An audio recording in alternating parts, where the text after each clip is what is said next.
Good morning dear student. देखिए student, my name is Rajesh Sharma, your accounting lecturer. देखिए आज हम इस वीडियो में आपको कंसेप्ट ऑफ अकाउंटेंसी यानी कि लेखा शास्त्र की अवधारणा, ये टॉपिक को एक्सप्लेन करने जा रहा हूँ मैं कि लेखा शास्त्र की अवधारणा होती क्या है और वो कितने प्रकार की होती है, कौन कौन सी अवधारणाएं लगभग होती हैं।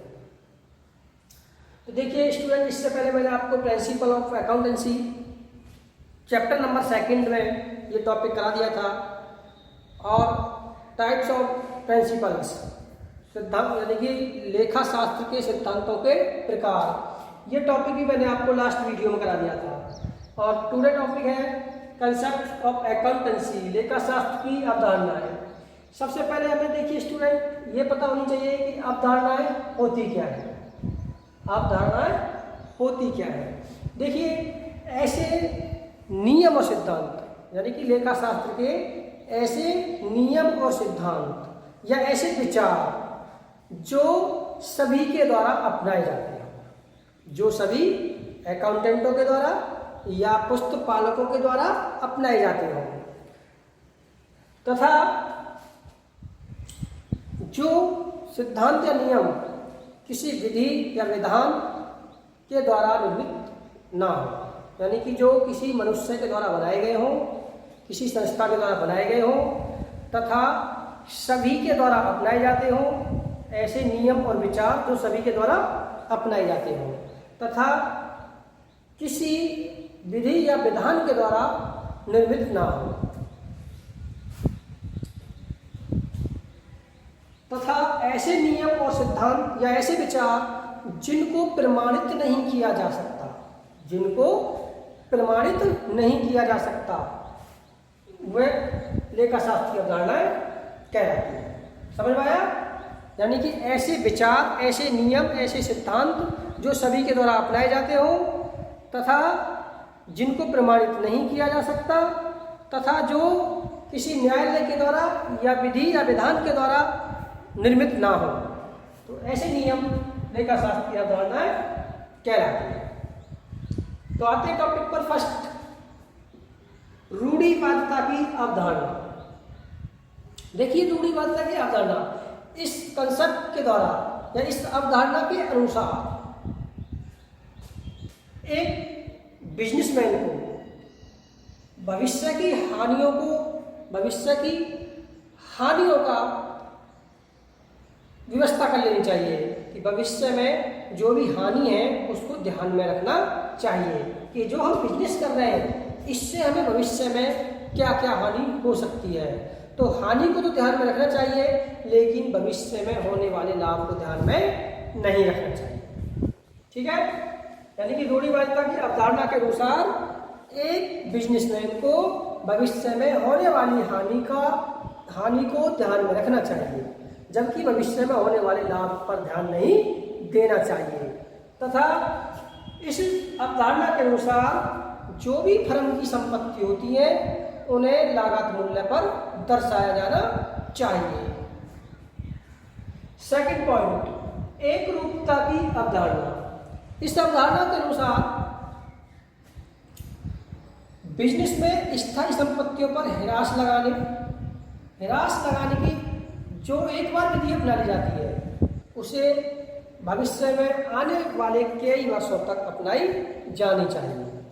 यानी कि एक रूपता, एक विधि, यानी कि इस अवधारणा के अनुसार स्थायी संपत्तियों पर ह्रास लगाने की कई विधियां होती हैं, लेकिन एक विधि जो एक बार अपना ली जाती है उसी को भविष्य तक अपनाया जाना चाहिए। थर्ड पॉइंट, भौतिकता की अवधारणा। देखिए इस अवधारणा के अनुसार व्यवसाय के महत्वपूर्ण लेन देनों का ही लेखा किया जाता है, यानी कि अकाउंटेंसी में जो बिजनेस के इम्पोर्टेंट ट्रांजैक्शन होते हैं उन्हीं का लेखा किया जाता है। जो बड़े बड़े बिजनेस होते हैं उनमें जो इम्पोर्टेंट ट्रांजैक्शन होते हैं उन्हीं को रिकॉर्ड करेंगे, लेकिन ऐसे ट्रांजैक्शन जो बिजनेस के लिए ज़्यादा इम्पोर्टेंट नहीं है या ज़्यादा मायने नहीं रखते हैं, ऐसे ट्रांजैक्शन का रिकॉर्ड नहीं किया जाता है। जैसे एक बड़े बिजनेस में पेन, पेंसिल, ठीक है, या छोटी मोटी कोई डायरी या कोई स्टेशनरी, इस प्रकार के ट्रांजैक्शनों को रिकॉर्ड नहीं किया जाता है। 4th पॉइंट, लागत की अवधारणा। लागत यानी कॉस्ट। इस अवधारणा के अनुसार जो भी व्यवसाय का आर्थिक चिट्ठा तैयार किया जाता है उसमें समस्त संपत्तियों को लागत मूल्य पर दर्शाया जाता है। यानी कि हम आर्थिक चिट्ठे में जो भी हमारी असेस्ट होती हैं उनको कॉस्ट प्राइस पर हम दर्शाते हैं। किस अवधारणा के अनुसार? लागत की अवधारणा के अनुसार। ठीक है, इस अवधारणा के अनुसार जब हम बैलेंस शीट प्रिपेयर करते हैं और उसमें हम असेस्ट रिकॉर्ड करते हैं तो ऐसी स्थिति में मार्केट प्राइस को ध्यान में नहीं रखा जाता है, केवल बुक वैल्यू या कॉस्ट प्राइस को ही ध्यान में रखा जाता है। 5th पॉइंट, विश्वसनीयता की अवधारणा। इस अवधारणा के अनुसार जो भी लेखा शास्त्र में जो भी ट्रांजैक्शन रिकॉर्ड किए जाते हैं या जो भी खाते तैयार किए जाते हैं उन पर विश्वास किया जाता है कि ये सत्य है, उनको सत्य माना जाता है, उन पर विश्वास किया जाता है। 6th पॉइंट, ऐतिहासिक अभिलेख अवधारणा। यानी कि हिस्ट्रिकल कंसेप्ट। इसका मतलब होता है हिस्ट्री, आप जान चुके होंगे, जो बीत चुका है। यानी कि ऐतिहासिक अवधारणा के अनुसार अकाउंटेंसी में सिर्फ उन्हीं ट्रांजैक्शन को रिकॉर्ड किया जाता है जो पास्ट में हो चुके हो, जो पास्ट में हम ट्रांजैक्शन कर चुके हो। तो ऐसे ट्रांजैक्शन जो पास्ट में हो चुके हो उन्हीं ट्रांजैक्शन को हम ऐतिहासिक अभिधारणा के अनुसार रिकॉर्ड करते हैं। 7 पॉइंट, शुद्ध लाभ की गणना की अवधारणा। शुद्ध लाभ, इस अवधारणा में बिजनेस के नेट प्रॉफिट को ही महत्व दिया जाता है। जो बिजनेस का नेट प्रॉफिट निकल के आता है उसी को महत्व दिया जाता है, ग्रॉस प्रॉफिट को महत्व नहीं दिया जाता है। ये माना जाता है कि जो हमारे बिजनेस का नेट प्रॉफिट है ये शुद्ध है, इसमें अब किसी भी प्रकार का कोई व्यय या कोई एक्सपेंसेस घटाने की आवश्यकता नहीं है। 8 पॉइंट, वेद पक्ष अवधारणा। वेद पक्ष अवधारणा, लीगल कंसेप्ट। देखिए, इस अवधारणा के अनुसार केवल उन्हीं ट्रांजैक्शनों का रिकॉर्ड किया जाता है जो लीगली हो, जो कानूनी तरीके से सही हो। ऐसे ट्रांजैक्शन को हम रिकॉर्ड नहीं करते जो लीगल नहीं हो। जैसे हमने 10,000 रुपये की कहीं से चोरी कर लाए तो रिसीव तो हुआ बिजनेस में, हम बिजनेसमैन हैं और हम कहीं से 10,000 की चोरी कर लाए तो रिसीव हो गया 10,000 का। लेकिन ऐसे ट्रांजैक्शन को अकाउंटेंसी में वेद पक्ष अवधारणा के अनुसार रिकॉर्ड नहीं किया जाता, क्योंकि ये अनलीगल है, ये लीगल नहीं है, कानून में नहीं आता है चोरी करना। ओके।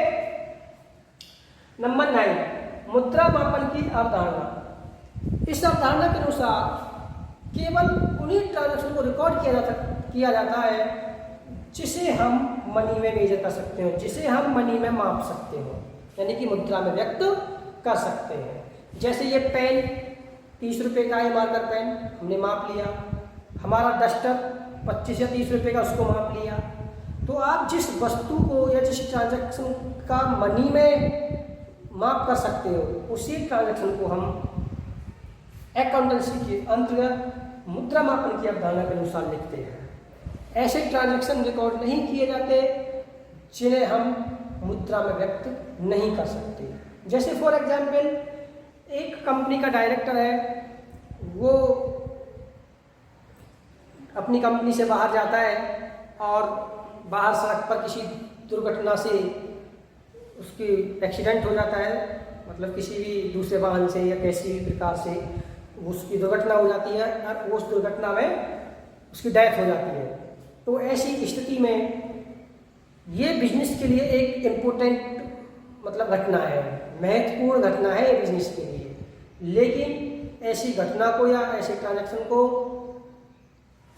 मुद्रा मापन की अवधारणा के अनुसार नहीं लिखा जाता है, क्योंकि हम एक डायरेक्टर की डेथ को मनी में मेजर नहीं कर सकते, मनी में माप नहीं सकते। Okay student.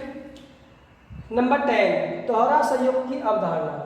देखिए, इस अवधारणा के अनुसार बिजनेस के प्रत्येक ट्रांजैक्शन को 2 साइड में रिकॉर्ड किया जाता है। कितने साइड में? 2, डेबिट साइड और क्रेडिट साइड।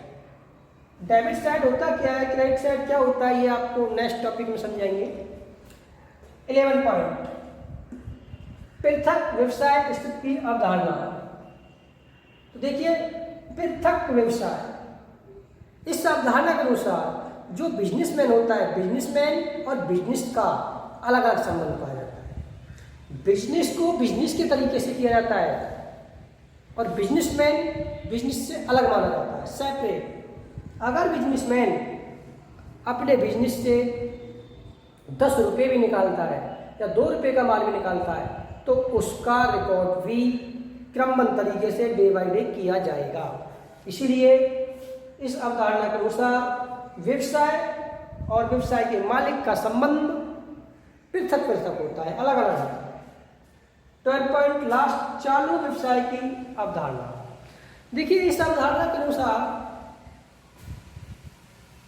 इस अवधारणा के अनुसार जो ट्रांजैक्शन रिकॉर्ड किए जाते हैं या जो बिजनेस में फाइनल अकाउंट हम प्रिपेयर करते हैं, वो ये मानकर तैयार किए जाते हैं कि हमारा जो बिजनेस है वो अनंत समय तक चलता रहेगा, हमारा बिजनेस लंबे समय तक चलता रहेगा।